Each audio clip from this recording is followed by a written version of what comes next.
Don, when I saw it come across my Twitter feed just a couple of hours ago, my heart dropped. It really does put a flight experience like that into perspective. Certainly opening my eyes to the absolute hazards that come with, or that are inherent with flying a machine like that, an F-16.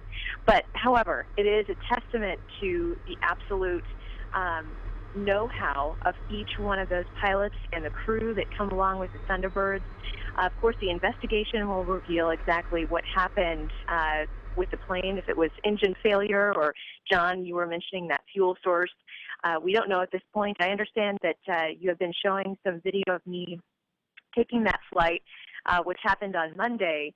And just to be clear, it was not that F-16 that I was in, nor the pilot that I was with that day. I was in a two-seater on Monday when I got that amazing ride. And just to reiterate as well, prior to even going up, we had to go through 4 hours of briefings just so that I would be prepared both physically and mentally to withstand what those pilots do on an almost daily basis, multiple times a day.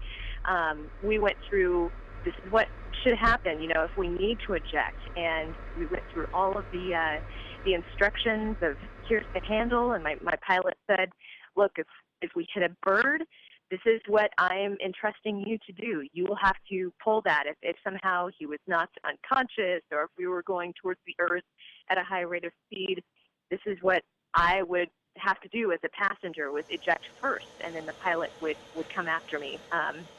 So the utmost safety precautions were taken prior to that flight. And in fact, going through the rundown of what to do if my parachute were tangled, or if one of the loops was incorrectly deployed.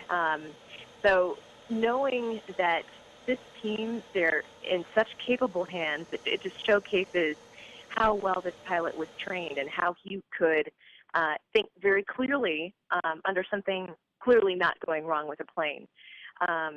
So in my experience, yes, to answer your question, John, it was sobering when I heard the news just this afternoon. I'm actually out of town celebrating a cousin's retirement from the Air Force, and it really does speak to, again, how well these pilots are trained, how well the crew is trained. These planes are the focus of their attention, and as they explained to me, it's just a mere showcasing of the expertise that is across the Air Force as a whole.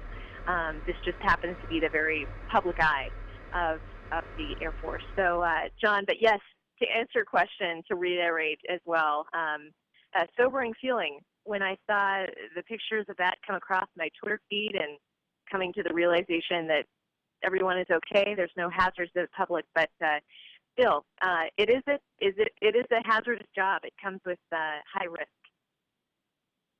Well, Heather, we appreciate you taking time off from your time off to speak with us here. And, you make a good point. I think Hollywood has kind of portrayed fighter pilots as sort of a loose-knit bunch of throttle jockeys. But in fact, these pilots, they have a procedure that they have to follow, and they take every step seriously. And you must have seen that in your preparation for the flight.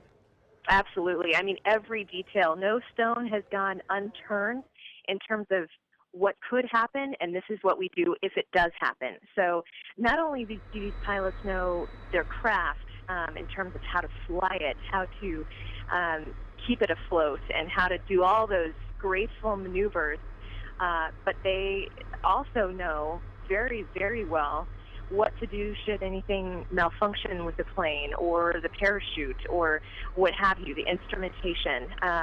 So no doubt we'll be anxious to hear what the investigation reveals and what we'll learn from that. But again, yes, John, it does speak to the absolute expertise and talent of that entire crew. It was interesting going out there. The pilots have absolute trust in their maintenance crew.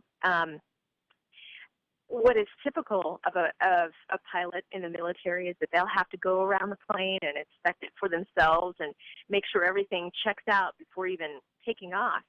The crew here, they have implicit trust in the maintenance men and women to make sure that that plane is in working order and is clear for takeoff. And so, no doubt, there's such a close, tight-knit working relationship between all of those parts and trust involved that pilots are able to just walk up to the plane and go into the cockpit and trust that it's gotten a green light for takeoff. So yes, it speaks to a lot of that tight-knit factor, John, that you are alluding to. Well, Heather, once again, we appreciate you taking some time to elaborate on this today. And I have to say, we've been showing some of the video of your flight, and I am really, really jealous. But we're glad that this did not have a worse outcome. And so get back and enjoy your family, Heather. We got it covered here. All right. Thanks so much, John, and glad to hear everyone is okay there.